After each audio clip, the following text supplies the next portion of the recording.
Hi guys, my name is Sanal and I'm an economics tutor for the Learning Resource Center. Today I'm going to be talking about price ceiling. So the price ceiling by definition is the maximum price that a good or service can be priced at. So let's go ahead and start by drawing the equilibrium market.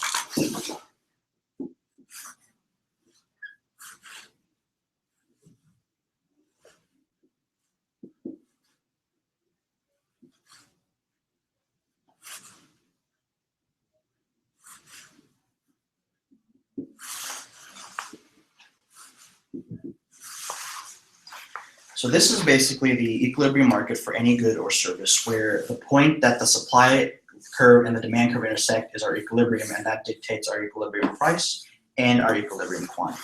So let's go ahead and put a price ceiling, let's say down there. So we'll put a price ceiling right here. So let's say that our price at equilibrium is $10.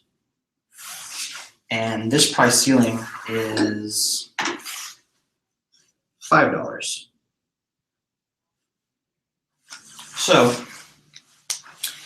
by setting a price ceiling at $5, and the price ceiling is basically set by the government, which basically they say that this is the most that you can charge for any good or service. You can't charge anything higher.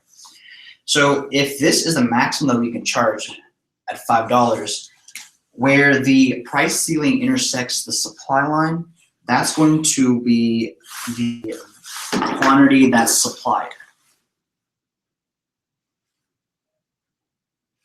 And where the price ceiling intersects the demand curve, that's going to be quantity demanded.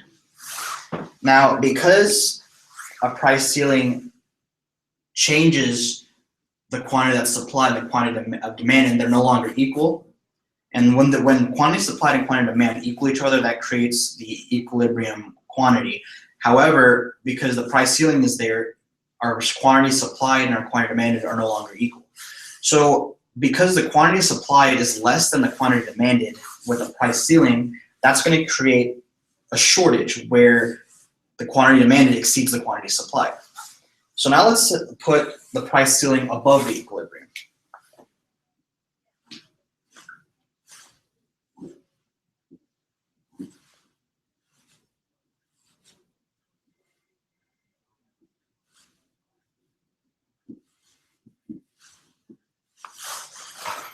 We said our equilibrium price was $10. So if we put a price ceiling above the equilibrium right here at, let's say, $15. Well, remember that the definition of price ceiling is the most that we can charge for a good or service. It has nothing to do with how low we can charge. We can charge as low as we want. We just can't charge anything above 15. Well, if the equilibrium price is $10, well, you're going to want to set it at equilibrium because that's where always you want to produce. And so even though there's a price ceiling set at 15, you're going to charge $10 because that's your equilibrium price.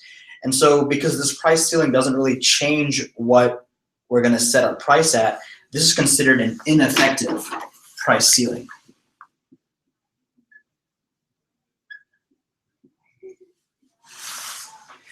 However, up here where our price ceiling was below our equilibrium price, that's going to be an effective price ceiling.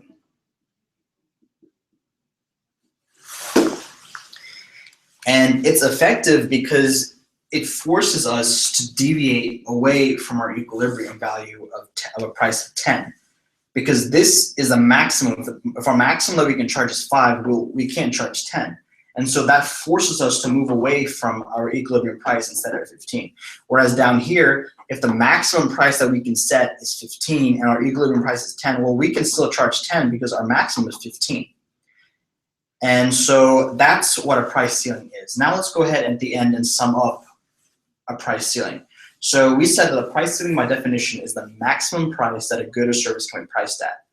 In order for a price ceiling to be considered effective, which forces you to deviate away from your equilibrium price, the price ceiling has to be placed below the equilibrium. When you implement an effective price ceiling, you're going to create a shortage because the quantity that's demanded at the price ceiling price is always going to exceed the quantity that's supplied. All right, thanks guys.